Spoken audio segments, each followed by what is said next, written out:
instances of paranormal phenomena have been reported in this desolate place. Events that may reflect the area's tragic past.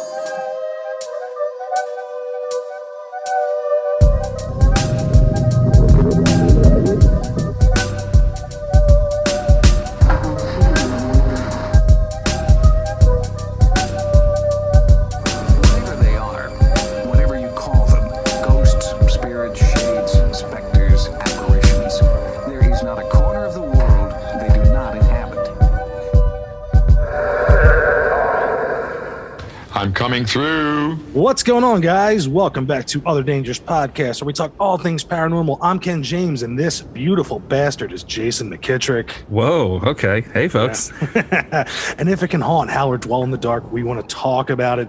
Sorry for the delay, folks, but we're back with a new episode, and tonight we are discussing the Wendigo. And before we get into tonight's jump scare, we're going to send it over to Jay for a little intro. Thanks, Ken. Described by Native Americans as the spirit of starvation and cannibalism, the Wendigo has haunted the minds of those forced to face the frozen winters of North America since time immemorial. Join us tonight as we come face to face with the legend of the Wendigo. I like that intro, baby. All right, guys, but before we move on to tonight's topic, I'm going to bring you tonight's jump scare.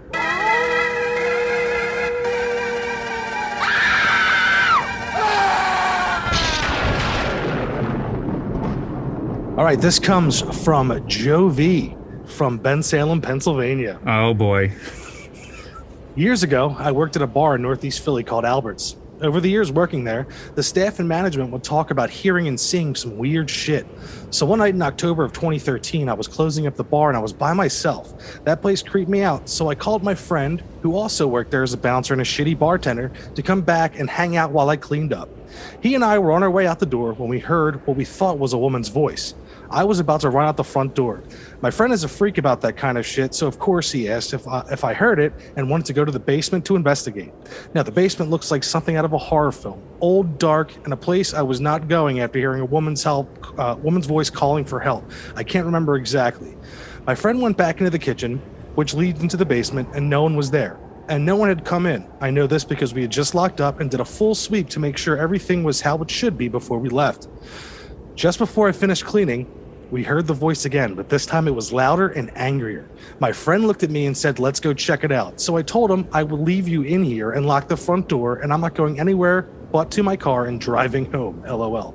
So we left. After that night, nothing crazy happened like that, but there were a couple things.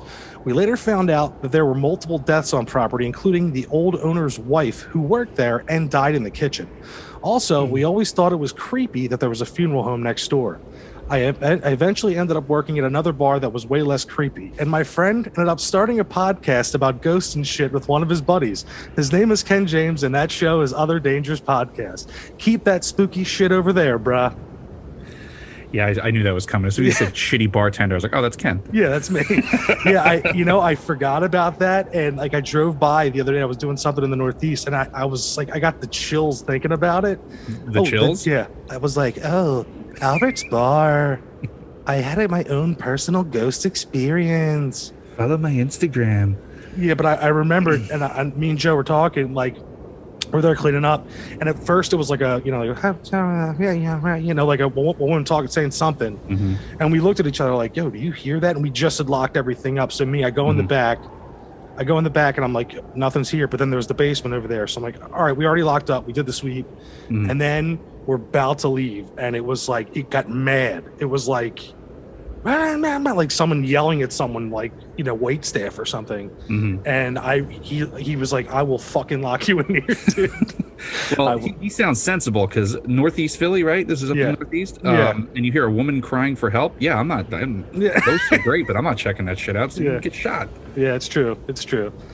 Oh, man, but yeah, that was really that was a weird one. I completely forgot about it, but yeah, that was a good one. Good, a lot of jelly in that donut. You know what I mean? Yeah, I mean, honestly, he wasn't dressed as a baby at that time. That's okay. No. There wasn't like a bunch of Lady Gaga impersonators. Yeah, was this a separate time? That was a separate party. That was a different time. Someone's cigarettes got stolen. That's all I know. That indeed they did. But yeah, I love that guy. That's one of my best friends. Joe, thanks for submitting that story, pal. Thanks, Joe. All right, guys. So on to the Wendigo. So Jay, what was your first thing where you first heard about a Wendigo?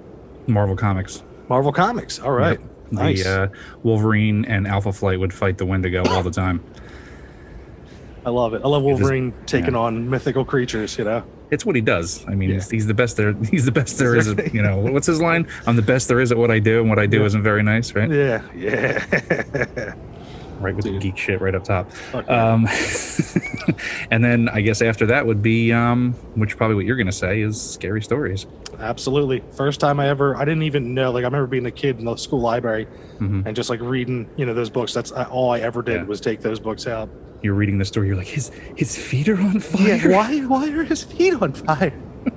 What? Wait, he was Ash? Yeah. What? Yeah.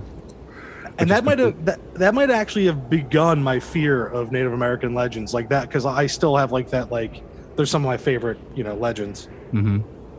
Hey, I mean, they've got that extra level of spookiness. They're the people that were here first, and they we always we know what's going on, and they just look from the corner with just squinted eyes like, you don't know shit. Yeah, you don't know nothing.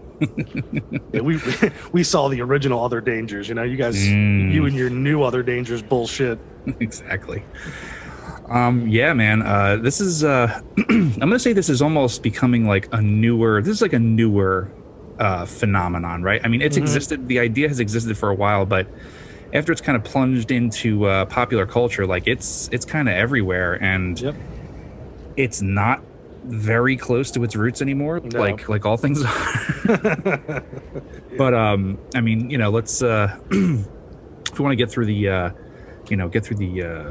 the historical stuff first. I mean, it's it originated from the Algonquian language group, of Native Americans, which include the Ojibwe, the Cree, the Abenaki, the Lenape, and the Pequot. And this creature has many spellings and many pronunciations of what it's called, but it exists within this language group, which is the interesting thing. It's like they must have passed the story on to others in that same language group, so it kind of stayed contained within that. So if you were, if this was like these were tribes that existed outside of this language group, it really doesn't pop up. But I'm glad to see the name Lenape in there, because that means that's our area. And right off the bat, it was used as like this. They think as a cautionary or a morality tale that was used to warn against selfishness in the winter, right? So if you're being selfish in the winter, these long cold winters that go on for months, and back then was colder. You were really encouraged to help your fellow tribe members, share food, share resources, that kind of thing. Yeah. And then it was also used mainly to discourage any thoughts of cannibalism in these long winter months, because that shit happened. Yeah. Oh, sure. I'm sure that it did. And you're stuck in you're stuck in your structure, or wherever it is that you're weathering the storms of winter.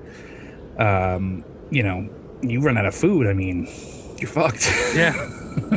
Big time. Yeah. So, I wouldn't be surprised if this was, this is a very common thing that they had to teach to their people, that it was when everyone's working during the during the summer to make sure they have enough supplies, do that so you don't eat your family. Yep. But this quote unquote creature, even the creature itself, the descriptions of it is kind of a later thing, because it was almost like a spirit that people became inhabited by, right? It was like this spirit of selfishness, or this spirit of just ravenousness, right? Yeah. So that was like the beginning of it, but then later you get these tales of like, oh, it actually has like a person that was inhabited by the spirit of a Wendigo would kind of transform into this giant humanoid cannibal that kind of that would resemble an emaciated corpse, and then it had a heart of ice, which I thought was kind of interesting. The whole thing is awesome. It's fucking metal. I mean, if we had like a metal riff that we could just drop in here right now, that's what's going on right now. The Wendigo riff. And I'm sure if there is a Wendigo out there, he's wearing corpse paint right now. Yeah, absolutely. Absolutely. Right. So this creature that we're talking about, that they have descriptions of in various media, they all agree that it always started out as human, right? So this spirit, almost like remember the Denzel movie Fallen? Of course you do. It took place in Philly. Oh, come on. John Goodman, Denzel, and James Gandolfini in the same fucking movie? So good.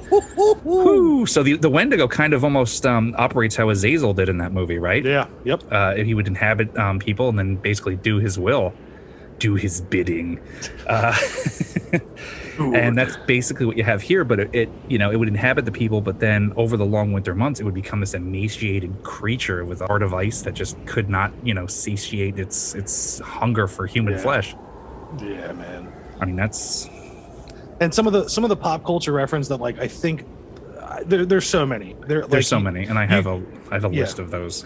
Well, notably off the top of my head, before you go into the list. All right, so the other day I saw it because we only have like Charmed on, and they were talking about it at work, and like it was a werewolf. They made it a werewolf. It got killed by a flare. I was like, this is the dumbest shit ever. Yeah. And there was actually, in the first season of Supernatural, there was a really awesome Wendigo episode, and they made him look, creepy, like an emaciated corpse. And then in the video game Until Dawn is one of the coolest. We'll get to that. Oh, okay. My bad.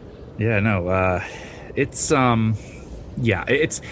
this is one of these things that it's everywhere now, and like you said there with the werewolf, it's being confused with other creatures at this point, because now you have like, oh, Wendigo, but that's similar to a skinwalker. It's like, no, it isn't. Yeah, not at all. Well, it walks and it has skin, but that's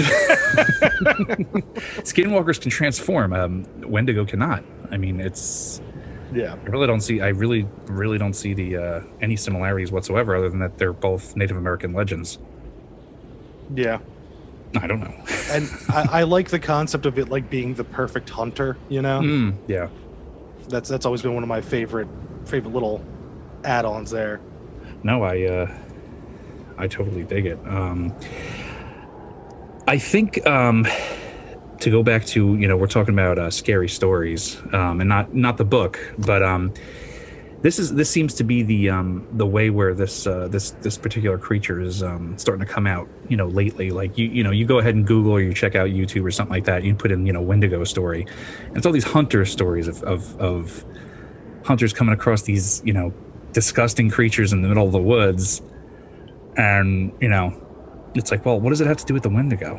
It's like, like there's this one famous one that I was just watching not too long ago, and Hunter goes out there. They're like, no, he would never make up this story. I'm like, it's fine, whatever, just tell the story. He swore on his deathbed, but he was out hunting. He was a deer hunter. He's out there, and he shoots one. He's trying to track it down. He's following the blood trail, and he comes upon the corpse, and there's this giant white, gangly corpse creature eating the deer. Motherfucker. So, like, that could be anything, right? Yeah. as far as monsters go, right? Or fictional creatures, because what makes it a Wendigo? Like, it's not a cannibal. Yeah. Yeah, like it's eating a deer. Yeah. So, like, why would that be a Wendigo? That could easily be the Rake, I was just gonna say that could be the Rake. I mean, yeah, we're absolutely explaining mysteries with other mysteries, but I find it interesting because literally you go on YouTube, there are pages and pages of Wendigo stories. Oh, I heard this weird noise, Wendigo. It's like probably a fox, probably a coyote, but whatever. No, this thing was going hoot. It was hooting, and it was cold Wendigo. Out, so it had to be a Wendigo. But there's what I find to be the most interesting aspect of this Wendigo story is the so-called Wendigo psychosis. Did you come across this? Absolutely. You want to tell us about our boy Swift Runner? Oh, I definitely will. I have it cocked and ready here for you, buddy. So back in 1878, a Cree man named Swift Runner, he was near the Hudson Bay Company's supply post when he was overcome with the need to slay and eat his entire family. The mutilated remains of Runner's wife and his 5 remaining children were found by the authorities. Runner confessed to slaying and eating his family, but blamed his actions on a Wendigo. But he was sentenced to death and executed. And that was at Fort Saskatchewan? And, yes. Yeah, and leading up to that, the whole, it's much longer of him telling them, that Right. The Wendigo was to blame, but eventually was like, bro, you killed and ate your family. And leading up after that, the psychosis of what is it? What do they call it? Just Wendigo psychosis? Is that they're calling it? I mean, and it's almost exclusive to this case, right? Yeah. And I was even reading further that this psychosis is actually at this point has been kind of just let go. Like they're like, yeah, this isn't really like a thing because they're like. Yeah. They call it what they were referring to it as what's called a culture-bound syndrome, right? Mm-hmm. And that means that it only exists in this culture. So it's like it's almost informed by the tales or the superstitions of the people. So it like that's informing his decision making in these cases, right? It's like, well, you know, I don't know why I killed and ate my family. And it's not that that's funny. It's just that like that's where he went. He was like, it was cold. I needed food. And it's like, oh, it was a Wendigo. Had to be he butchered his wife. He butchered and ate his wife and the 5 kids. How much meat did he need? I don't know. I mean, that's one of those things where you're like, maybe it was a Wendigo, you know, like because he went overboard. You know, he went above and beyond his Call of Duty there. You know. Because they say that, so this was 25 miles away from the closest next fort, right? Mm-hmm. If you're desperate, I mean, think about it. You could, you're going to have to like sleep in the snow one night, but 25 miles away, you pack up some of that, human meat. Just take some of your wife. Eat one person. Yeah. Leave the kids. Maybe the smallest kid. I don't know. Yeah, just pack him up in a backpack. Take a trek, you know? But they said that's not like an incredible distance for, Yeah. So they're like, well, it's not that far away. So why did you have to? Especially in those times, people were used to doing that kind of thing. Like there's no butchering cars. And eating their family. No, trekking 25 miles. There's no snowmobiles and cars and all that kind of stuff. No. Interesting. No. Well, I find that to be the most interesting case because this guy was like, no, man, this is what happened. I mean, it's just, Well, the one that I really liked, it was I believe the 2 guys who were they were basically they were, I guess, dubbed Wendigo hunters by their people, and like this story, it's so like this is how deep rooted it was with these different Native American tribes that they literally had to appoint people that if they suspected someone of being a Wendigo, that they would get these people. But in 1907, Jack Fiddler, he was a Cree chief, and his brother were detained by Canadian authorities for slaying 14 people. Now, Fiddler claimed that the people had all either transformed into Wendigo or were on the verge of doing so. And Fiddler was a medicine man, and he was considered to have great powers capable of stopping the ancient evil, which is how he got away with executing so many people. So they believed, that this guy knew his shit. And he no, I'm cleansing it, or no, they have to be put down. So eventually, after he was detained, he killed himself before he could stand trial. But his brother was sentenced as an accomplice, and literally members of the community, like of his actual like tribesmen, plead for them to be released. They were like, no, they were doing what they were supposed to do. They were supposed to kill these Wendigos and cleanse these people of this, or us of this problem. And he was actually released. Well, so he says. So they say. I mean, that's amazing. I mean, but so you say in your description there that it's like that everyone was transformed into Wendigo or on the verge of transforming into a Wendigo. What do you think that's like? Maybe they're just like looking at someone's thigh and like licking their lips. They're just like. Like I think I'm gonna make that my Facebook status as soon as we're done. On the verge of transforming into a Wendigo. Like just. Yeah. Question mark. Question mark? I mean, or am I just hungry? Yeah. My, I didn't, I had a long day at work. I didn't get to, eat or have a snack. And I'm like, dude, I could eat a person right now. And they're like, what? Hold on a second. So you're saying that Wendigo psychosis is just like the ancient form of being hangry? I think I am. Okay. I think that is the description. We cracked it wide open. Debunked. Right, so if they had fucking Snickers back then, it would never have happened. There'd be no Legend of the Wendigo. That's the Snickers commercial. It's like, hey man, like, he's like, it's the dude from, it's like Robert Carlyle from fucking Ravenous. He's like covered in blood. It's like, hey man, do you need a snack? Why? Because you're not yourself when you haven't eaten. And you give it to him. Better? He's like, yeah, better.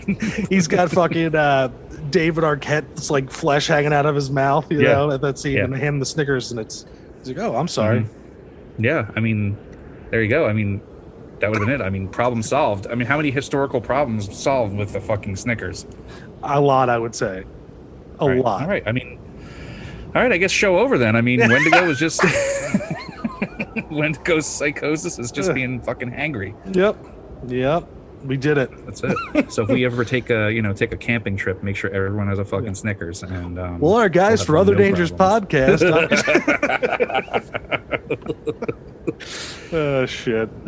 Yeah. So good times. Yeah. So I think as far as the historical stuff that really does cover it, because there's not like that much. It's very much this kind of oral tradition.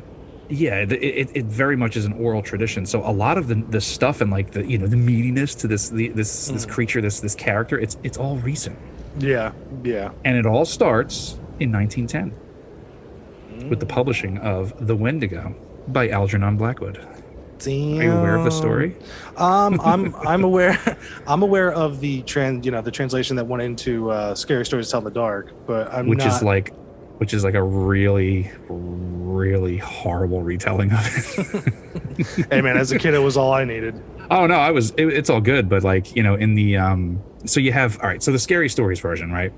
You got the guy who wants to go hunting, and then he has the Defago character, right? Mm-hmm. And they make him the Native American, when in the original story, that's not the Native American. He's a French guy. Okay. He's the Canadian guy, French Canadian, and he's the one that goes nuts, but the Native American, like he's like the guide. His name's Punk. He's the one who kind of like warns them about it a little bit, like they have to get that foul stench on the air, and like, oh, it's a Wendigo. And it's kind of different where like they have that same line where it's like, oh, my fiery feet, my feet of fire. Yeah, he's like repeats it. In the original story, it's like, oh, this fiery height, oh, my feet of fire, my burning feet of fire. And it's kind of like what's in the tradition of what's known as like a weird tale, where it's like they go and they follow the guy Defago's footprints, and he follows his footprints in the snow for like miles, and he realizes that there's like two sets of tracks. So there's no like picking up and flying away, but like there's like a larger set of footprints, and they're not human. And gradually it seems that the guy Defago's own tracks have like metamorphosized into smaller versions of these larger monster ones that were there. So it's almost like in the tracks you kind of see him like start to turn into this Wendigo, or is it the Wendigo turning back into itself from being human? Like it's very strange. At the end of it, the Wendigo's like, when there was one set of footprints is when I carried you. Right. I mean, obviously. Yeah, exactly. When you see one set of footprints in the snow, it's a fucking Wendigo carrying off his latest victim. Yeah. Exactly. So yeah, it's obviously they're based off of the same story, but the story by Blackwood was the jumping off point for this. And I didn't know it at the time when I read Scary Stories, but then years later when I got into weird fiction, I came across the story. I was like, hey, this is kind of similar. I was like, hey, they fucked up the details like big time. I was like, well, it's fine. Exactly, it worked for me. There's no flying off and making people's feet get burned off and shit. It's just it's just like creepy atmosphere. And then go ahead. Well, I just remember like being a kid, and like before you get to the end of it, or like the description of like the Wendigo dragging them off and the feet, burning off. I'm like, wait, why the fuck the feet of fire? And like my mind went to like when you're walking barefoot in snow, Right. You know, you get that burning sensation. So that actually scared me more than the dragging him off into the sky. Like, oh, my feet are fire. Like, he doesn't want to be out there in the cold, but he has to anyway, with no shoes on. Right. Which you could tell, like, I think the guy, I think when they adapted it, they didn't understand that the burning of the feet was him starting to get frostbite. Yeah. And so like, oh, I guess he's picking him up and he's dragging his feet across the ground till they burn off. It's like, that even as a kid, I was like, well, I mean, that's fucking that's creepy as hell. But, you know, then you look at it later, it's like, oh, okay. That guy didn't know what the fuck he was talking about. Yeah, lost in translation. It's fine, but it's, you know, it still gives you that same, like, you know, that hopelessness of, you know, freezing to death out in the tundra or whatever it is. Alvin Schwartz, he fucked it up, you know. Alvin Schwartz is a saint. I'm not going to say anything. Yeah, I'm sorry. But then also, you mentioned before the video game from 2015, Until Dawn. You know, a survival horror game, features Wendigos as the monsters, and it's set on the fictional Blackwood Mountain in Alberta, which calls back to Algernon Blackwood, which the creators of the game reference heavily the story. So, and if you guys are gamers, you can play this. This game is fucking fun. Yeah, it was good, dude. I was just actually talking about this the other night to a buddy. Mm-hmm. I saved everyone until the last scene. Mm-hmm. I hit one wrong button and I lost one person. I was livid. I was so mad. No, it's a good game. I mean, I remember playing it a couple of years ago, and when it came out, and collecting all those totems and stuff, and then I was like, "Wait, is this Wendigos?" And I'm like, "Yeah, it's totally Wendigos." Yeah, I the same thing happened. And then when I saw it, I was like, "Yes, there's actually a fucking Wendigo." And I'm like, "Oh, so good." No, good times. And then also in the game, and I think he's a producer or co-writer of the game, Larry Fessenden had a film called The Wendigo, which was before this and was based off of the Scary Stories story. Oh, that's cool. He read the story, didn't research anything, and then just made the movie. And he admits to it. And what's funny about this film is the creature, he just let the creature designers of the film basically just make it up, and they made it a deer skull with antlers, and that's literally where we get that image from. Okay. From this guy just being like, just fucking do what you guys want. And what's cool? Do exactly. Cool.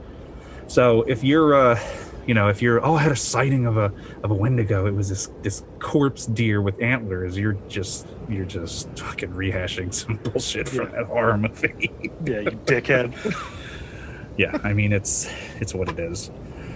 What are you going to do? Not much. You're not going to do much, you know. It's true. Then also another little pop culture reference. Folks who are fans of the old Cthulhu mythos creation of H.P. Lovecraft. There's the creature known as Ithaqua, known as the Windwalker, and also called the Wendigo, who was straight up just based off of the Wendigo the story created by Blackwood once again. So, there's that. There's that. And then we come to a little film we just started talking about a few seconds ago there. Yeah, man. I love this fucking movie. A film by the name of Ravenous. Yeah. There's a monster in that movie that acts in it, actually. Oh, you mean Jeffrey Jones? Yes, I do. Yes, I do. That fucking pedophile. Yeah. One of the last movies he was in, I think. Yeah. I think that shortly after news broke and his career. I think Deadwood was the last thing he did. I think Deadwood, because he was on that show. Yeah, probably. Yeah. But Ravenous is just in a cage. Yeah, but Ravenous is one of those movies, man, that it's one of the ones I can pop on anytime and watch it. It's super entertaining, and despite some actors that are in it, I'm not the biggest fans of. I think it's really well done. Who aren't you a fan of? David Arquette. Yeah, I'm not a huge fan of him either, and I know Mikey's listening. Sorry, Mikey. I know you're a big Scream fan, but David Arquette. I don't know. Yeah, I mean, I like Ready to Rumble, but yeah, and I like that he gets the shit slapped out of him in the beginning of Bone Tomahawk, but Bone Tomahawk, yes. This movie, I have a weird history with, because I hadn't seen it, and people were like, "Oh, did you see it yet?" I'm like, I haven't had a chance. So I finally sit down to watch it. I put it in my October playlist one year. Mm-hmm. My holy tradition. And fuck yeah. Hurry up, October. Yeah, please. Oh, and one thing, can we please open haunted houses? Please, this October, open haunted houses. I think we need to have an episode where we basically just talk about what needs to happen this year. Yeah. Our fuck COVID episode. Yeah. But it's on my list for years, never got around to it, and I'm like, all right, got it on my October list, so that's like, all right, this is scary movie territory. I was like, all right, so it looks like there's at least going to be some gore and some crazy shit, and I was like, what the fuck am I watching? I was not ready for it's like a dark comedy, like it's literally is. It's horrific, but what sells it along down the road of it being a dark comedy is that fucking score.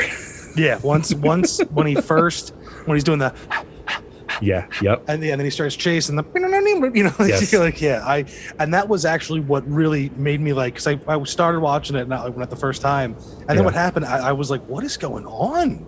Exactly, my first reaction was the same, but it drew me in, and it's wildly entertaining for me. I've seen it I've seen it a bunch of times since. Now that I knew that it was, I was like, oh, okay, this is what we're in for. Okay.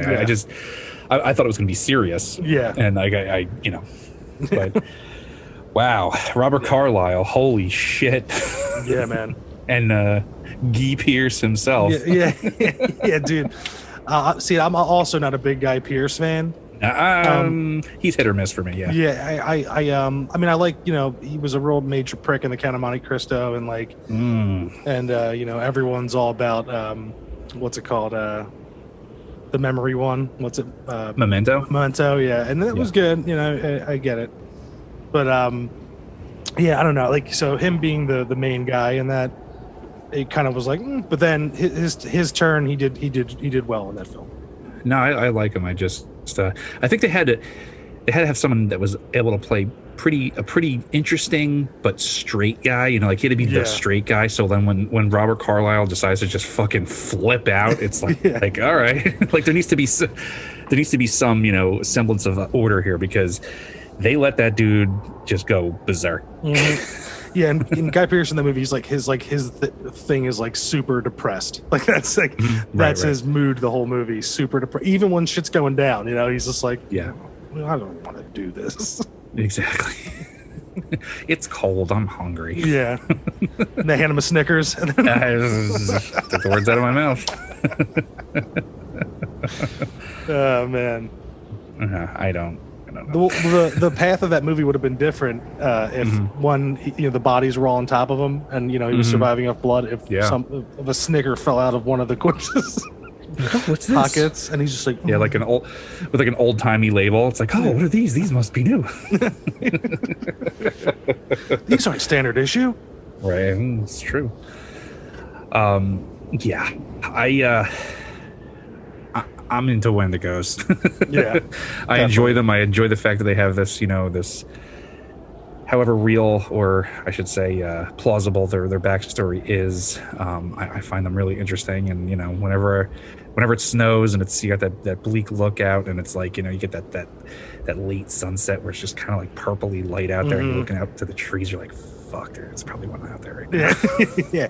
It's that, and also like that once you get that smell, like, I don't even smell, I mean, like the cold, when you like breathe it in your nose, it like stings. I always get that like dry, like this is the condition in which that's the smell they're talking about. That's the smell of the Wendigo. Yeah, you're like, fuck, it's cold, and there's only one thing that wants to be out here right now. That's a Wendigo. Yeah, no, it's a hell of a creature, and I really I don't mind. Well, I can't say that I mind, but the fact that it's transformed is just the way that creatures or any kind of thing is going to transform once it's been put into the public or the collective unconscious, whatever you want to call it. And it's changed as time has gone on, and it's one of those creatures you can kind of like put into anything now. Like even like you said, it's like a werewolf and then one thing, or it could be like a vampire or anything. And it's like, look, it showed up in Hannibal. Remember they had like the all black with the It's like, that's not a Wendigo. Yeah. Well, so what of like, all right, because I always like even the Until Dawn style Wendigo. It's like what, like, you know, like an apex predator type. So like, what other cryptid or other danger would you pit it up against? Like, if you had to go if you could team up with like a Bigfoot, like who are you going to hunt a Wendigo with? You know?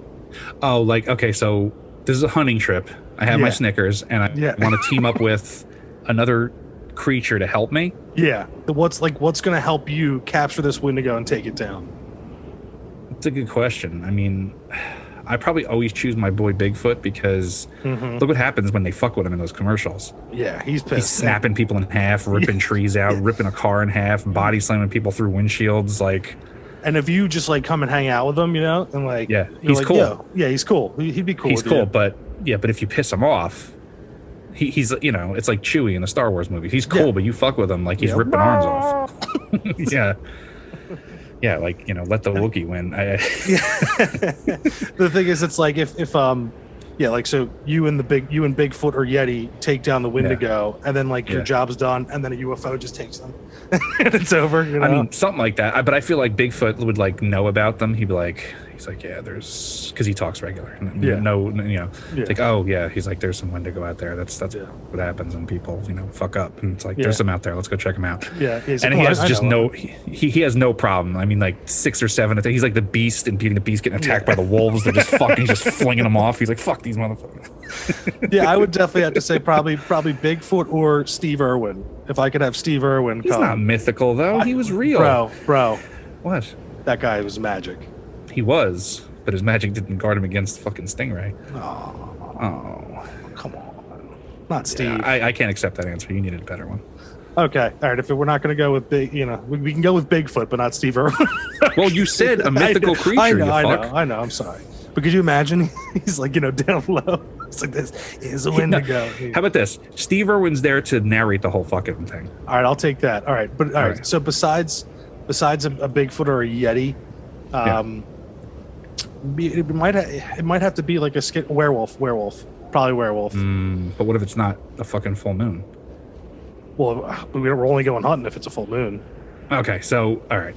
All right, werewolf. But now we have to split hairs a little bit. What kind of werewolf we talking about? We talking like Wolfman, who's kind of like sort of powerful, or like werewolf, where it's like he's like a wolf, standing on 2 legs, like the Howling, yeah, or Underworld American style Werewolf in London, American Werewolf in London on all fours. Like I like the bipedal, like standing up, super strong, super, you know, can claw, you know, from Underworld, like the Lycans. The Lycans from the Underworld. Yeah, that he's coming with.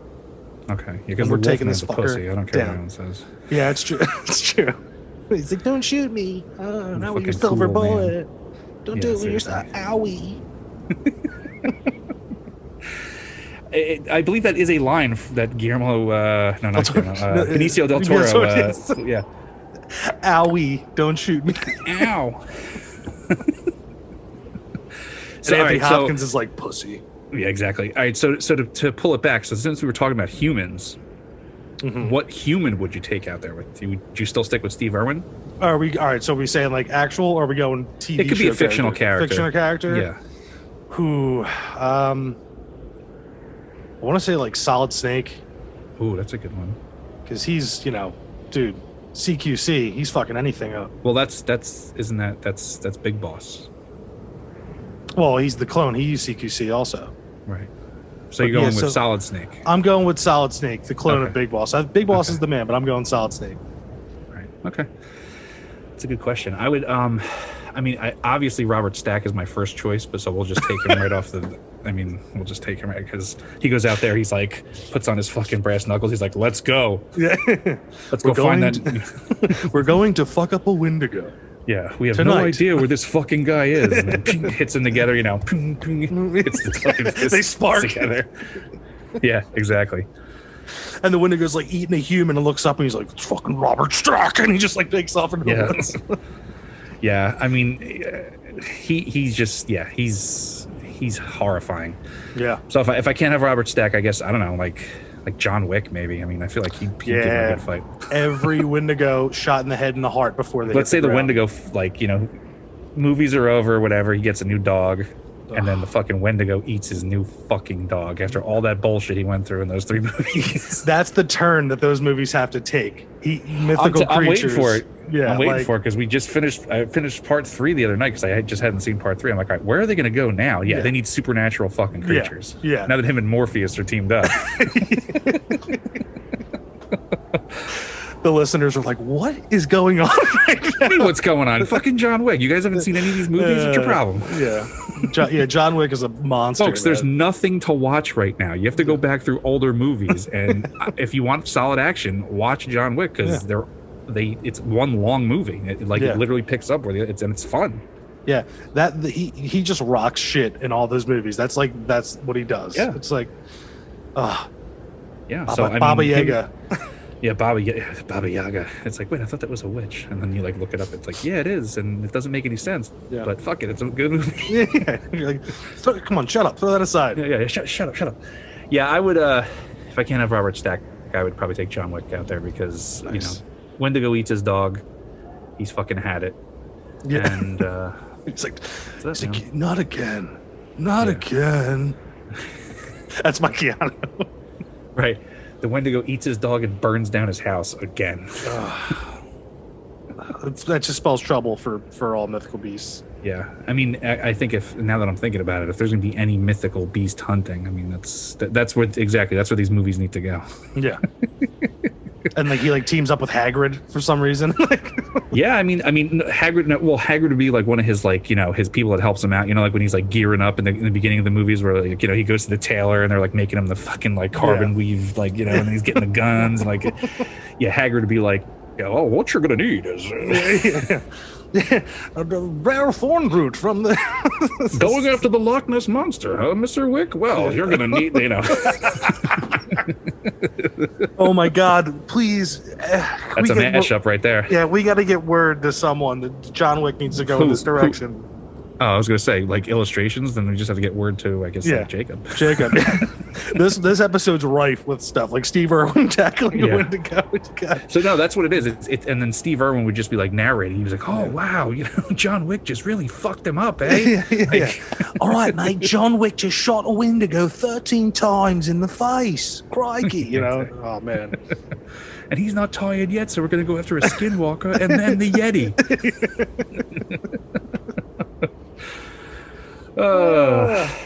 Beautiful. Going off the rails like we do. Yeah. Hey man, it's been a while. I'm having fun. Fuck it. Mm-hmm. Absolutely. But another little tidbit that we have, our resident lunatic, Ryan, who was guest on our show for the Halloween episode, he has a full back tattoo of a Wendigo. Oh, really? Yeah. I gotta see that. Yeah, maybe if you'll let me have a picture, I'll because I know it's just the black and white that's done right now. If you'll send me a picture, maybe you can put it on the Facebook. And Ryan is truly our resident lunatic. I want. Yeah. Oh yeah. I want to actually lunatic. Put my official stamp of approval on that. Oh, 100%. Yeah, he might even be a Wendigo. I don't know. If anyone, especially the movie Ravenous type Wendigo. Oh yeah. Yeah, Ryan. He's the guy who you. Sorry, Ryan.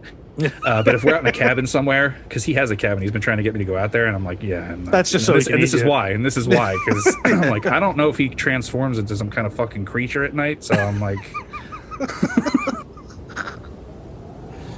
Ryan. Oh, Ryan. Yeah. Actually, he just made a new little figurine. Ryan has a little. I shouldn't say little. That's demeaning. Ryan is starting a little toy company. It's called Skull Pit Mutants, and they just released a Wendigo figure, I think, last month. So if you don't know who he is, go check him out. Yeah, he's trying to. He's new at the game, but he's doing well. And if you're into that kind of thing, show him some support. ODP gang, get over there, man. Yeah, a resident lunatic making toys. All right, so what is our what is our verdict on the Wendigo? Are we probation? Well, I can't give it I can't give it the full verdict. This isn't fuck Chuck Rack. You can't go that full thing, but because this has bucket. This has historical and mythological and I guess maybe even religious importance to Native American culture. So I can't really say, well, it ain't real. I mean, but do I think I'm going to see one out in the woods anytime soon? Probably not. But then again, give it a couple of years. No more Snickers. Maybe seeing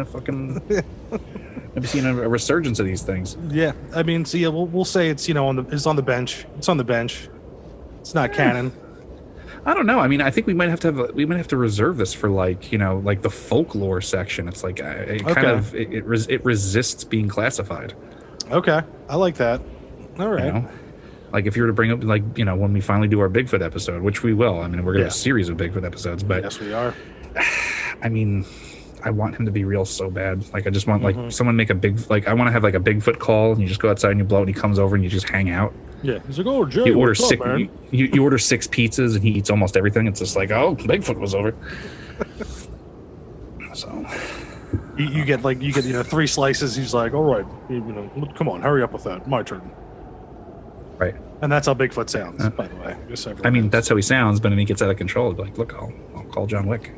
Yeah. Whoa, let's not get crazy. Yeah, it's like, all right, man, relax. Have a Snickers, man. You're great.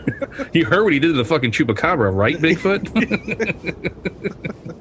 He hasn't been seen in decades. Yeah. Yeah, beautiful. Well, so we got some closing statements going on this one, or closing statements. I think is going to be like a blanket statement that just to let folks know that we're gonna have some live shows coming up soon. Like we're gonna be recording together real soon. A little change in format coming up. A little change of format. We're trying to streamline the process for you guys because I'm a busy dude. Ken's a busy dude. So we're gonna try to do a get together and record on weekends here and there, and have a real smooth kind of thing going on. Within fingers reach of each other, just he's right there. And who knows how off the rails we're gonna get then, man? Because that's Put these 2 lunatics in a room. Maybe Ryan will show up. Who knows? What do you mean? Maybe Ryan will show up? When Ryan shows up. And we're like, dude, go over there for a bit. Chill out, man. Yeah, stop drinking for like an hour. Stop drinking for like an hour. Just go chill out. Love you, Ryan. Yeah, we love you, Ryan. He knows we love him. Yeah, so that's what we got going on, guys, and I'm definitely happy to be back talking to Jay. It's my week wasn't the same without him. And sorry, buddy, I can't. No, it's safe. No, I understand. Hey, man, I understand. Just said happy to be back, and I guess that puts the end on this episode. Anything else, Jenny? Any other little shout outs there? Shout outs. I think I squeezed the Wendigo teat dry. I got nothing else. Yeah, all right, guys. Well, for Other Dangerous Podcast, I'm Ken James. And I'm Jason McKittrick. And as always, have a spooky evening. Spooky. Thank you for listening to Other Dangerous Podcasts. Have you encountered the other dangers? If so, you can email us at otherdangerouspodcast@gmail.com. And if you'd like to have a discussion about the paranormal, you can find us at Other Dangerous Podcast on Facebook and Instagram. There you can find submitted pictures, videos, and artwork from listeners. We are now streaming on YouTube, Spotify, Apple Podcasts, and anywhere else podcasts are streamed. And after listening, please don't forget to like, share, and subscribe so we can continue to bring you the other dangers.